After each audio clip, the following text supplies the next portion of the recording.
आप सबका आज के मनन में एक बार फिर से मैं हार्दिक स्वागत करता हूं। मित्र, आज हम विचार करेंगे पवित्र आत्मा के फल की छठवीं विशेषता पर, the sixth attribute of the fruit of the Holy spirit. तो एक बार फिर से आज का वचन वही है जो प्रतिदिन आपके लिए पढ़ा जा रहा है। गलातियों 5 उसका 22 और 23, उसमें इस प्रकार से लिखा है, पर आत्मा का फल प्रेम, आनंद, मेल, धीरज, कृपा, भलाई, विश्वास, नम्रता और संयम है। आज का विषय होगा भलाई, जो कि पवित्र आत्मा के फल का छठवां सिक्स्थ एट्रीब्यूट है। तो भलाई को उर्दू में, यदि उर्दू बाइबल को पढ़ें तो इसके लिए शब्द आया है नेकी, और अंग्रेजी में आया है गुडनेस। यह निवेदन है मित्र कि आप विशेष ध्यान दीजिए। इस समय एक खास बात आपसे मैं करने जा रहा हूं। अंग्रेजी बाइबल में भलाई के लिए गुडनेस शब्द आया है। गुडनेस शब्द गुड से आता है, आप भी जानते हैं, जिसका मतलब अच्छा होना है। लेकिन वचन के अनुसार गुडनेस का अर्थ सिर्फ आचार विचार और व्यवहार में ही अच्छा होना नहीं है। यह तो कोई भी हो सकता है। बहुत से लोग हैं जो बहुत ही अच्छे हैं। There are so many people who are very good. लेकिन यहाँ गुडनेस का अर्थ यदि आत्मा के फल के गुण के रूप में देखें तो गुडनेस शब्द की व्याख्या इस प्रकार से होती है। इसका अर्थ है गुड विद होलीनेस, यानी पवित्रता के साथ या पवित्र भाव से उत्तम चरित्र सहित अच्छा होना। इंग्लिश में यदि कहूं तो इसका अर्थ होगा to be nice but with holiness, to be good but with holiness. मित्र, बहुत डिसेंट और गुड तो मैं किसी स्वार्थ को सिद्ध करने के लिए भी हो सकता हूं। ये तो दुनिया करती है।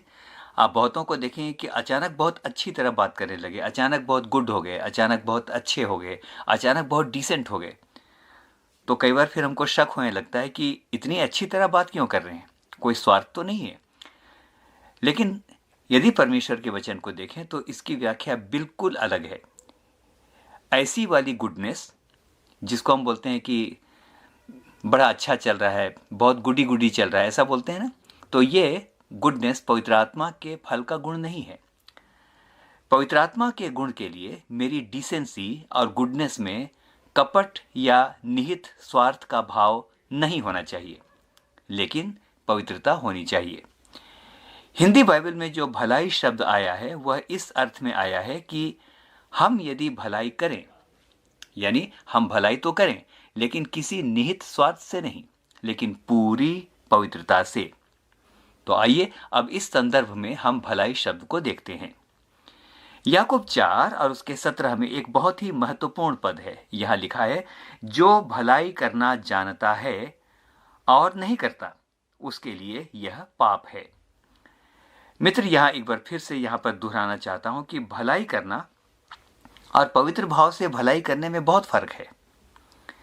बहुत बार हम सबके पास ऐसे अवसर आते हैं जब हम किसी का भला कर सकते हैं, हम किसी के लिए सच में अच्छा कर सकते हैं। भलाई करने का अर्थ सिर्फ कुछ भौतिक रूप से देना ही नहीं है। इसका अर्थ वास्तव में बहुत ही व्यापक है, बहुत वास्ट है ये भलाई का अर्थ। तो आइए दो दृष्टिकोण से आज हम भलाई शब्द की जांच पड़ताल करते हैं कि वास्तव में गुडनेस या भलाई जो पवित्र आत्मा के फल का छठवां गुण है, वास्तव में क्या है।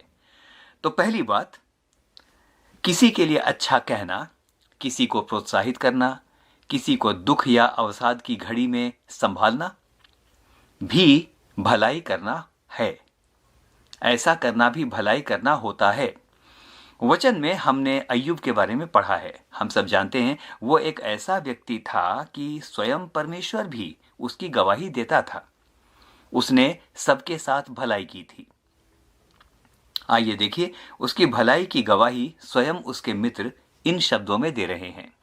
देखिए उसकी भलाई की गवाही के लिए किन शब्दों का इस्तेमाल किया गया है। अय्यूब 4:4 में इस प्रकार से लिखा है, उसके मित्र एलीपज ने उसकी गवाही देते हुए इस प्रकार से कहा। देखिए लिखा है, गिरते हुओं को तूने अपनी बातों से संभाल लिया और लड़खड़ाते हुओं को तूने बलवंत किया। यहां पर आपने ध्यान दिया होगा, गिरते हुओं को तूने अपनी बातों से बातों से, इसको अंडरलाइन करूंगा, अपनी बातों से संभाल लिया। यानी बातों के द्वारा भी हम बहुत से गिरते हुए लोगों की या बहुत से ऐसे लोगों की जो किसी समस्या के अंदर हैं, हम जो बिल्कुल गिरने पर हैं, हम उनकी भलाई बातों से भी कर सकते हैं। मित्र, फिर समस्या क्या आती है? समस्या ये आती है कि शायद जब हमसे किसी के बारे में विचार मांगा जाता है, यदि किसी के प्रति हमसे विचार मांगा जाता है, तो उसे अच्छा कहने में या उसके प्रति उदारता से अच्छी बातों को कहने में बहुत संभव है कि हम कंजूसी कर सकते हैं। बिल्कुल हम कंजूसी कर सकते हैं। हो सकता है मित्र, हमारे अच्छा कहने से, ध्यान दीजिए, हो सकता है हमारे अच्छा कहने से किसी का भला हो जाए, किसी का रिश्ता लग जाए, किसी की नौकरी लग जाए, किसी के बच्चे का भला हो जाए। लेकिन बहुत संभव है कि ईर्ष्यावश या किसी पुरानी दुश्मनी, या आजकल ये वर्ड बहुत चल रहा है, किसी पुरानी खुंदक के कारण हम शायद उतना अच्छा ना कहें, या हो सकता है कि हम बुरा ही कह दें। मित्र, शायद हमारे कहने से किसी की भलाई हो जाती। शायद हम जानते हैं कि कोई किसी समस्या में फंसा है, तो निकालने का रास्ता क्या हो सकता है, लेकिन हमें लगता है हम क्यों परामर्श दें, वो तो निकल जाएगा, प्रॉब्लम में ही पड़ा रहे, इसी में हमारा सैडिस्टिक प्लेजर है। तो मेरे मित्र, ये भलाई करना नहीं हुआ, बिल्कुल ये भलाई करना नहीं हुआ कि हमने अपने शब्दों का इस्तेमाल किसी को संभालने के लिए नहीं किया, किसी की काउंसलिंग के नहीं किया। किसी दुखी व्यक्ति है जिसका दिल टूटा हुआ हो, उसका इस्तेमाल उसकी भलाई करने के लिए हमने प्रार्थना या अच्छे शब्दों का इस्तेमाल नहीं किया। ये भी किसी का अहित करना हुआ, ये भलाई करना नहीं हुआ।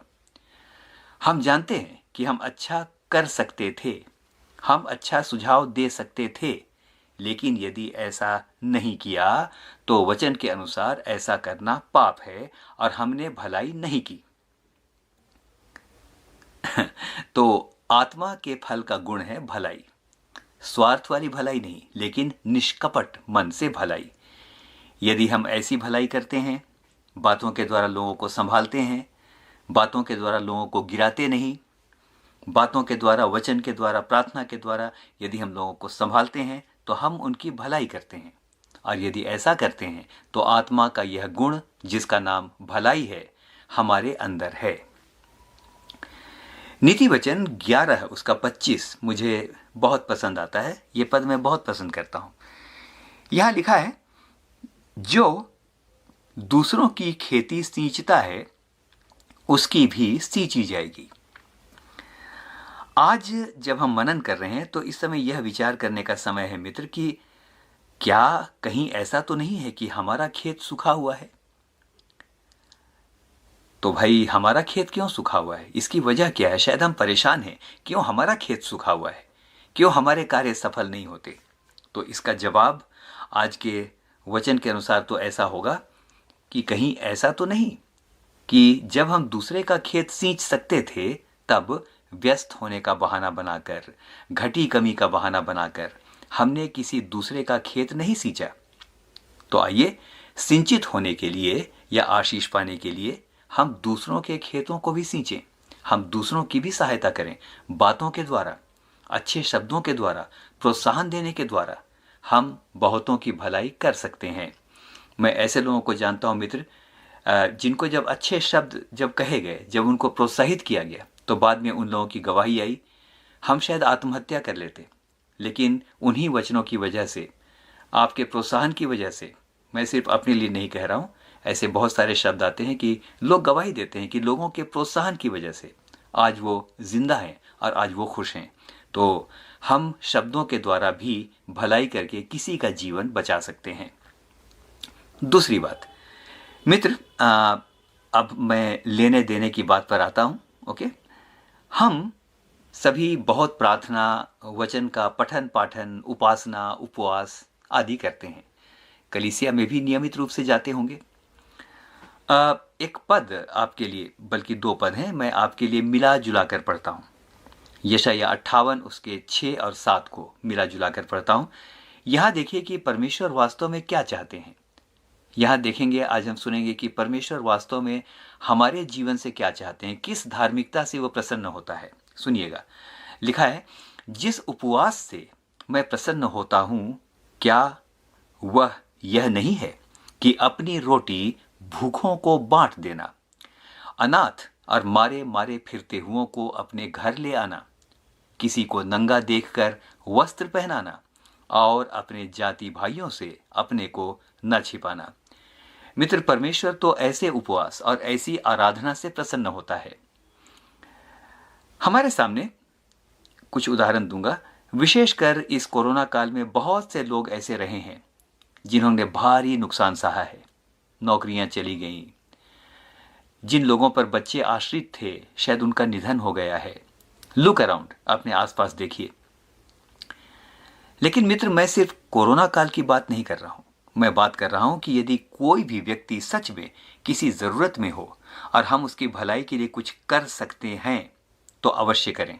और हम जानते हैं कि हम भलाई कर सकते हैं या नहीं। यदि हम जानते हैं कि हम कर सकते हैं तो हीला हवाला न करके हम अवश्य करें। यथासंभव जो भी कर सकते हैं जरूर करें। शायद किसी प्रतिभाशाली बच्चे का हम भला कर सकें, उसकी पढ़ाई में मदद करके। शायद किसी प्रभु के सेवक का हम भला कर सकें। शायद किसी अस्पताल में पड़े व्यक्ति का हम कुछ कर सकें जिसका कोई नहीं है। मुझे याद है मित्र, बहुत पहले, अब तो बहुत पुरानी बात हो गई, मैं कुछ अस्पतालों में जाया करता था लोगों से मिलने के लिए या प्रार्थना करने के लिए। बहुत पुरानी बात हो गई। और एक बार मैं अस्पताल में था, एक व्यक्ति से मेरी मुलाकात हुई और मैंने देखा कि जब मैंने बातचीत की तो पता चला कि उसका कोई पेशेंट यहाँ नहीं है। वो किसी की सेवा करने यहाँ पर नहीं आया है, लेकिन वो एक पर्पस से वहाँ पर आता था। उसके पास, वो तो पुराने दिन थे तो मुझको याद है कि पोस्ट कार्ड्स और इनलैंड लेटर हुआ करते थे उसके झोले में, और साथ में एक बर्तन भी होता था। तो मैंने पूछा, भाई इसका क्या मतलब है? तो मेरी आंखों से आंसू आने लगे जब उसने अपनी गवाही दी। उसने कहा कि भाई, मैं तो इतना जानता हूँ, शायद मैं बहुत कुछ नहीं कर सकता, लेकिन बहुत सारे ऐसे लोग हैं जो यहाँ पर बीमार हैं। दिल्ली महानगर में एक्सीडेंट हो गया, अस्पतालों के अंदर पड़े हुए हैं, कोई उनका नहीं है। मित्र, उन दिनों मोबाइल फ़ोन भी नहीं होते थे। तो वो मुझे ये बताने लगा कि मैं हर बिस्तर पर जाता हूँ, लोगों से बात करता हूँ कि मैं आपके लिए क्या कर सकता हूँ। और अगर वो कहते हैं कि हम यहाँ पर अकेले हैं, हमारा कोई नहीं है, तो फिर वो भाई एक काम करते थे कि भाई आप अपना पता बता दीजिए, कम से कम आपके परिवार को मैं ख़त लिख करके इन्फॉर्मेशन दे दूँ। आपके परिवार को पता तो चले कि इस समय आपकी स्थिति क्या है। आपके परिजन आपके पास आ सकते हैं। दूसरी बात, मैं आपका क्या कर सकता हूँ? क्या मैं आपके नाखून काट सकता हूँ? क्या मैं आपके लिए दूध ला सकता हूँ? क्या कर सकता हूँ आपके लिए? Whatever I can do for you, I shall be very happy to do all these things for you. मित्र, मेरी आंखों से आंसू निकलने लगे और तब मुझको याद आया, कितना अच्छा लिखा है ना इब्रानियों में कि सेवा टहल करने वाली आत्माएं हमारे जीवनों में भेजी जाती हैं। तो बड़ी बड़ी बात करने से मित्र कुछ नहीं होता। बड़ा इम्पॉर्टेंट है कि हम देखें हम किसी का खेत सींच रहे हैं या नहीं। यदि हम किसी का खेत सींचने की भलाई कर रहे हैं, जैसा आज शुरू में हमने विचार किया, goodness with holiness. Okay, not only goodness, anyone can be good, but goodness with holiness. अगर ये मेरे और आपके जीवन में है तो मित्र, मैं आपको बधाई दूंगा कि सचमुच हमारे जीवनों के अंदर आत्मा का ये गुण भलाई पाया जाता है, अन्यथा नहीं। तो उस व्यक्ति की गवाही को मैं याद करता हूँ। अब तो बहुत कुछ संभव है, we can go to anyone. अब तो मोबाइल्स हैं, अब तो बहुत कुछ है। किसी की सूचना भी हम कहीं भी भेज सकते हैं, हम लोगों की सहायता कर सकते हैं। अब तो सबके पास है, लेकिन भलाई करने का कोई ना कोई रास्ता आप ज़रूर निकालें। हाँ, सिर्फ मनुष्यों के साथ नहीं, अगर पशु पक्षियों के साथ भी यदि हम भला करते हैं तो लिखा है, धर्मी जन अपने पशु के प्राण की भी सुधि रखता है। तो यदि ये चीज़ें हमारे जीवन के अंदर हैं तो मैं विश्वास करता हूँ मित्र कि आत्मा का ये गुण भलाई हमारे जीवनों में है। So goodness with holiness, that is the sixth attribute of the Holy Spirit. हम में से हर एक को परमेश्वर बहुतायत के साथ आशीष दे। आमीन और फिर से आमीन।